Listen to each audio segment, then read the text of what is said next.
Olha, e um fato hoje que chamou a atenção, o deputado licenciado Eduardo Bolsonaro, que está nos Estados Unidos, ele fez uma publicação nas redes sociais atacando a senadora Tereza Cristina, que foi ministra da Agricultura no governo de Jair Bolsonaro, ela que relatou o projeto, a própria parlamentar que escreveu esse projeto, que foi já aprovado no Senado e agora foi aprovado na Câmara. E ele diz o seguinte, que ele insinuou que a própria senadora e outros que apoiam essa matéria possuem mentalidade tributária socialista. Como a gente pode analisar esse conflito ideológico dentro até de parlamentares dentro do mesmo campo ideológico, vamos dizer assim? Acho que a gente consegue dividir isso em alguns pontos diferentes, tá, Tiago? O primeiro deles é que o governo Lula, ele é como se agora tivesse havido, para que esse projeto fosse aprovado no Senado, uma união ali entre governo, entre oposição. Então, acho que em um primeiro momento a gente pode falar que todas aquelas diferenças ideológicas aqui dentro do Brasil, elas foram deixadas de lado. Então, se algo aconteceu na prática, foi que o governo abraçou a bancada ruralista em prol de um objetivo comum, que era proteger o setor agrícola. Agora, como o pior dos cenários não se concretizou, então eu acredito que não há motivos para o Brasil chegar falando grosso, para tentar negociar. Pode tentar negociar para que melhore ainda mais as tarifas?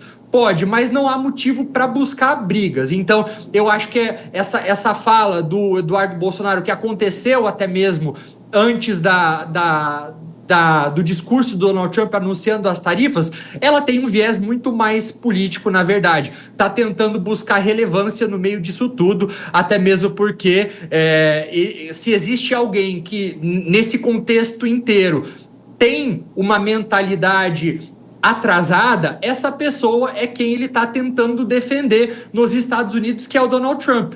O Donald Trump, que fez a promessa de promover um grande renascimento da indústria manufatureira americana, ele aposta na reindustrialização do país, na criação de novas fábricas como um segredo aí para impulsionar o crescimento econômico, social, político dos Estados Unidos, né? Em outras palavras, ele organiza praticamente toda a sua política econômica ao redor dessa lógica tarifária, como se ela fosse capaz de resolver todos os problemas do país. E o Trump, ele tem uma visão antiga, uma visão que muitas vezes associa a prosperidade nacional à produção em massa, à indústria pesada, mas essa não é mais a realidade das economias avançadas. Pelo contrário, os Estados Unidos hoje, o setor de serviços, ele representa mais de 80% dos empregos não agrícolas, né? Enquanto a manufatura responde por menos de 10%. Então, se os Estados Unidos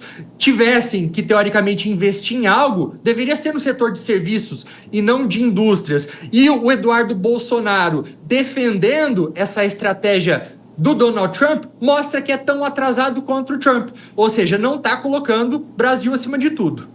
Uma última colocação que eu queria fazer para você, Uriel, é o seguinte: a gente já falou aqui que, olhando a tabela das tarifas, né, para o Brasil ficou menos pior. Claro que é sempre algo que vai mexer com a indústria, mas ficou menos pior. E você falou que o Brasil pode ter oportunidades, mas tentando fazer já um exercício de adivinhação lá para frente, como que vai se dar essa guerra comercial no planeta com todos esses países envolvidos? E a dúvida é saber se não só o Brasil pode acabar tendo vantagens com outros países, mas se isso realmente pode provocar algo mais grave nessa relação comercial entre os países e internamente até para os Estados Unidos. Eu acho que pode sim. O Trump, o que ele visa com essas tarifas? Ele promete com elas aumentar a arrecadação do governo. Ele diz que as tarifas vão reduzir o déficit comercial. Ele fala que elas vão trazer de volta os empregos. Ele fala que isso também é uma maneira de punir aqueles países que sempre exploraram os Estados Unidos. Mas na prática, ele tá primeiro, acho que punindo a própria população. E o custo disso vai ser também acabar punindo alguns outros países. Então, nós podemos, acho que, esperar para o mundo inteiro, como um todo, um desaceleramento do crescimento, visto que várias cadeias vão ser interrompidas também. Eu acho que um exemplo disso são aquelas tarifas que estão sendo aplicadas, até bastante grandes, para alguns países asiáticos também. Ele tem com objetivo... ele busca com isso também ajudar a atrapalhar a China também, de certa maneira, que é que ele enxerga como sendo o grande inimigo dos Estados Unidos, mas o mundo inteiro ele vai acabar, de alguma forma, sendo afetado, por mais que pontualmente alguns países, como é o caso do Brasil, possam enxergar no meio de tudo que está acontecendo aí alguma oportunidade para, seja diversificar os seus parceiros comerciais, até mesmo a gente pode esperar que talvez alguns acordos que estavam até então sendo negociados andem de maneira mais célere, como é o caso do acordo do Mercosul com a União Europeia. Se existe um momento para que isso seja feito, eu acho que para a Europa está claro que esse momento deveria ser agora. Então, acho que é procurar oportunidades. Isso que é o mais importante agora. Análise de Urian Fancelli, mestre em Relações Internacionais, mais uma vez aqui na Jovem Pan. A gente volta a se falar. Urian, um grande abraço para você e até a próxima aqui no Jornal Jovem Pan. Até.